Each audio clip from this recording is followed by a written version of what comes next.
दोस्तों, आज का व्लॉग हमारे लिए बहुत ही खास और भावुक होने वाला है क्योंकि आज हम आपको दिखाने जा रहे हैं मिथिलांचल की एक प्राचीन वैदिक परंपरा उपनयन संस्कार, जिसे जनेऊ संस्कार या यज्ञोपवीत संस्कार भी कहा जाता है। यह सिर्फ एक धार्मिक अनुष्ठान नहीं बल्कि संस्कृति, परंपरा, परिवार और आशीर्वादों का एक सुंदर संगम होता है।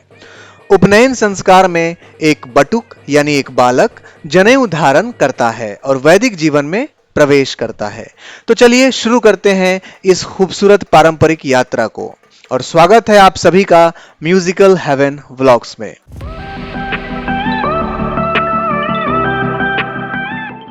उपनयन संस्कार की शुरुआत होती है उद्योग या बांस कट्टी से।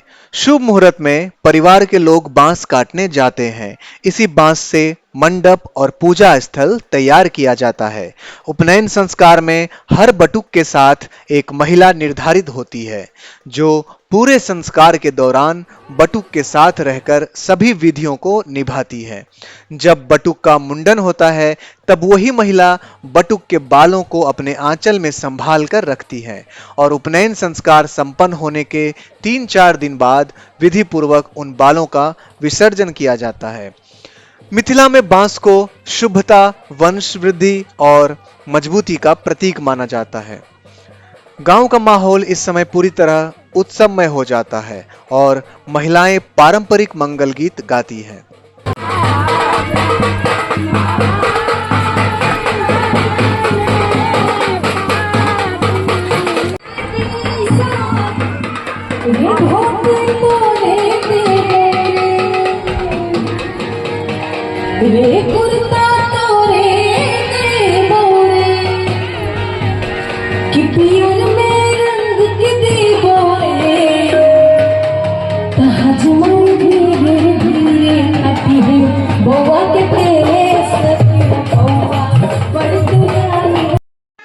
इस दिन परिवार के बड़े बुजुर्गों को सम्मान के साथ लाल धोती दी जाती है। उसके बाद वे अपने हाथों से आंगन के बीच पहली मिट्टी रखते हैं जिसे मंडप की नींव माना जाता है। मान्यता है कि बुजुर्गों के हाथों से हुई शुरुआत पूरे संस्कार में शुभता और आशीर्वाद लेकर आती है।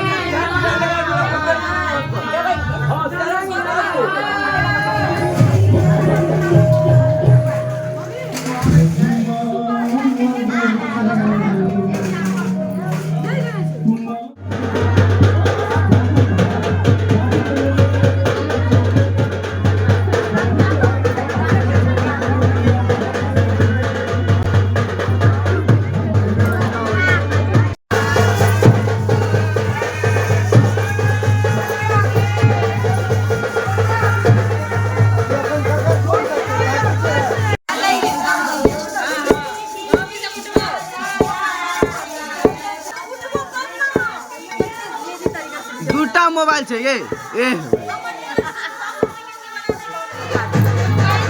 दोस्तों, आज का दिन है माटी मंगल की रस्म का दिन।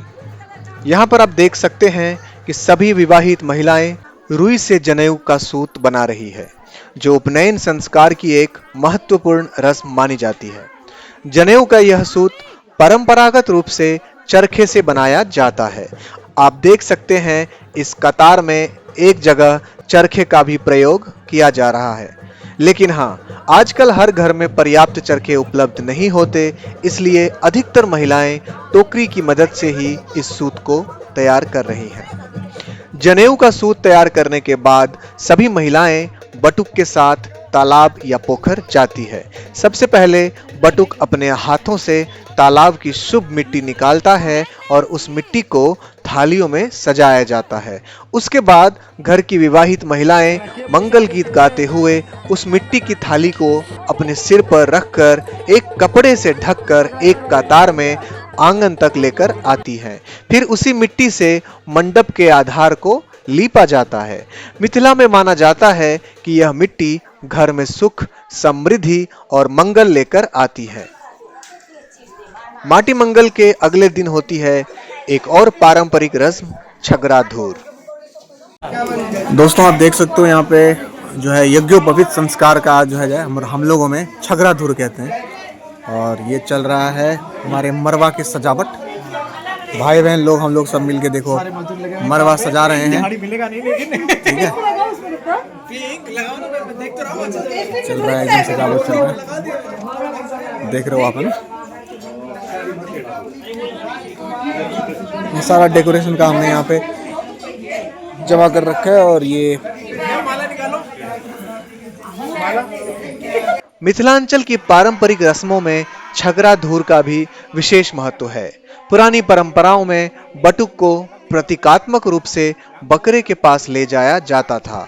इस रस्म को साहस, सुरक्षा और नकारात्मक शक्तियों से बचाव का प्रतीक माना जाता है।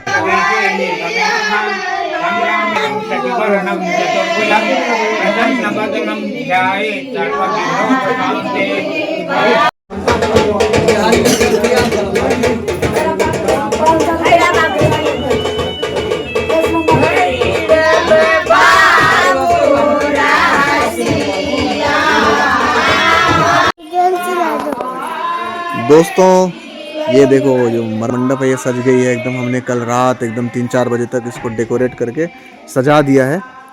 और इसमें जो है कल उपनयन संस्कार शुरू हो जाएगा।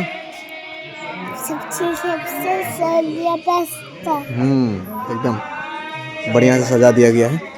बढ़िया है, एकदम फर्स्ट क्लास नहीं, हाँ, एकदम बढ़िया से सज गया है। हाँ, बढ़िया से हाँ कैसा सज गया है? बढ़िया सज गया ना, एकदम फर्स्ट क्लास। हाँ, इसमें बोलो कैसा सज गया, हाय बोलो। हाँ मस्त ना, हाँ, एकदम।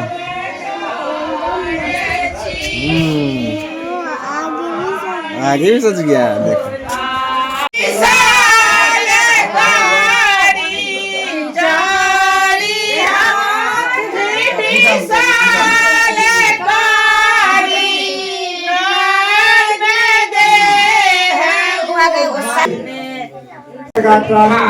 अगस्त वसुदेवता प्रणाम करो, तेरा काम करो।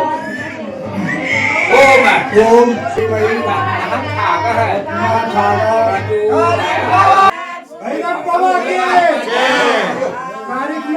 तो दोस्तों आज है कुम्हरम स्नान का दिन। इस रस्म में बटुक को परिवार और रिश्तेदारों के साथ तालाब या पोखर तक ले जाया जाता है। रास्ते भर महिलाएं मैथिली मंगल गीत गाती हैं और पूरा माहौल भक्तिमय हो जाता है। तालाब पहुंचने के बाद बटुक को हल्दी और तेल लगाया जाता है और फिर विधि पूर्वक स्नान कराया जाता है। यह केवल स्नान नहीं बल्कि शुद्धि और वैदिक जीवन की तैयारी का प्रतीक माना जाता है।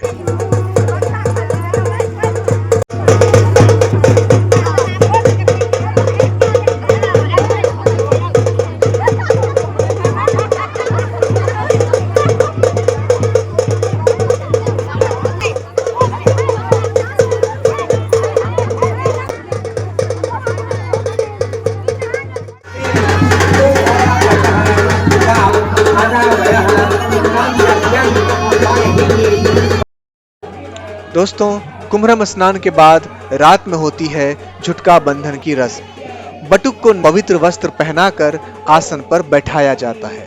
पुरोहित और परिवार के बड़े सदस्य मंत्रोच्चार करते हैं। बटुक की शिखा यानी कि चोटी को व्यवस्थित करके उसमें पवित्र सूत बांधा जाता है।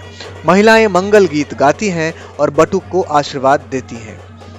आप देख सकते हैं सभी बटुक के बगल में जो एक सदस्य बैठे हुए हैं वो कहलाते हैं बटुक के गुरु।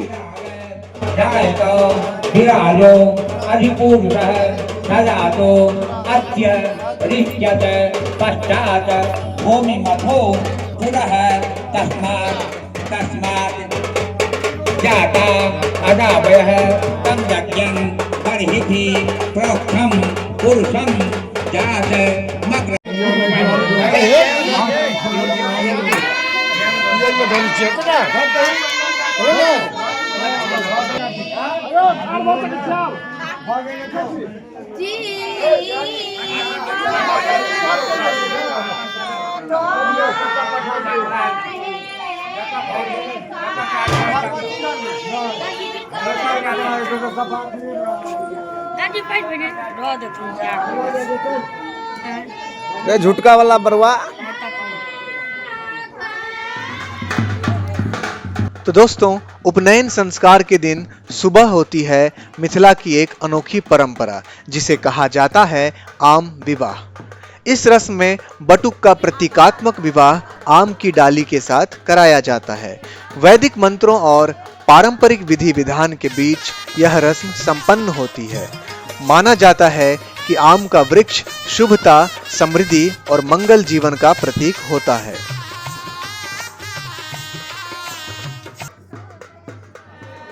और अब आता है सबसे महत्वपूर्ण क्षण, यज्ञोपवीत संस्कार। आम विवाह के बाद शुभ मुहूर्त के अनुसार उपनयन संस्कार शुरू होता है। सभी बटुक मंडप पर बैठते हैं और वैदिक मंत्रों के बीच उन्हें जनेऊ धारण कराया जाता है। गुरु द्वारा गायत्री मंत्र का उपदेश दिया जाता है।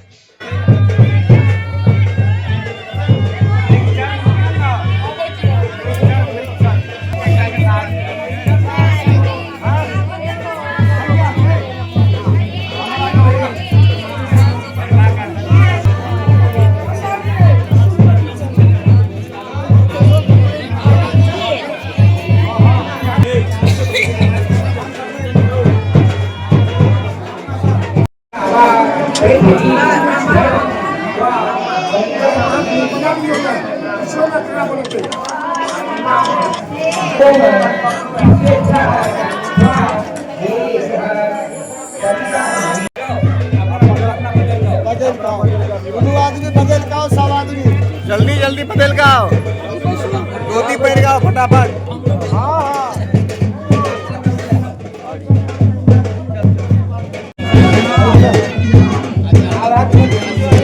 मिथिलांचल में उपनयन संस्कार के दौरान हर बटुक के लिए एक विशेष व्यक्ति को ब्रह्म बनाया जाता है। यह व्यक्ति बटुक के संस्कार में साक्षी और मार्गदर्शक की भूमिका निभाता है। अक्सर यह जिम्मेदारी मामा, फूफा, जीजा, बड़ा भाई, चाचा या किसी सम्मानित व्यक्ति को दी जाती है। पूरे संस्कार में ब्रह्म बने व्यक्ति की विशेष भूमिका होती है।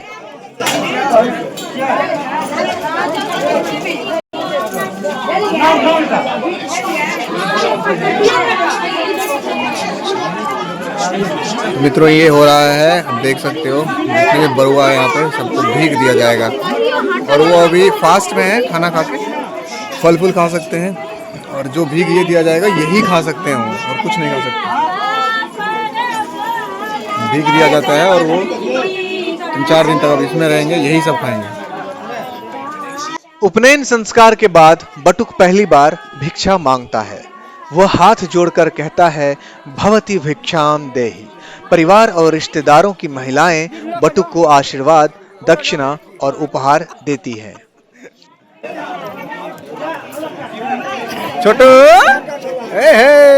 धोती खुल गया रे बाबा, धोती पहन के भीख मांगना होता है, ऐसे नहीं। बोलो ओम भिक्षाम देहि, धोती पहनो, धोती पहनो। आप देख सकते हैं कितनी भीड़ है और सभी महिलाएं बटुक को भिक्षा दे रही हैं। और अगर भिक्षा में दक्षिणा या उपहार दिया जाता है तो उसे ठीक तरीके से नोट भी किया जाता है। यहाँ हर बटुक के लिए अलग व्यक्ति बैठा हुआ है जो सब कुछ लिख रहा है। यह रस्म विनम्रता, संयम और गुरु परंपरा का प्रतीक मानी जाती है। भिक्षा के बाद अब होता है मुंडन संस्कार और स्नान। यह पुराने जीवन को त्याग कर नए वैदिक जीवन में प्रवेश का प्रतीक माना जाता है।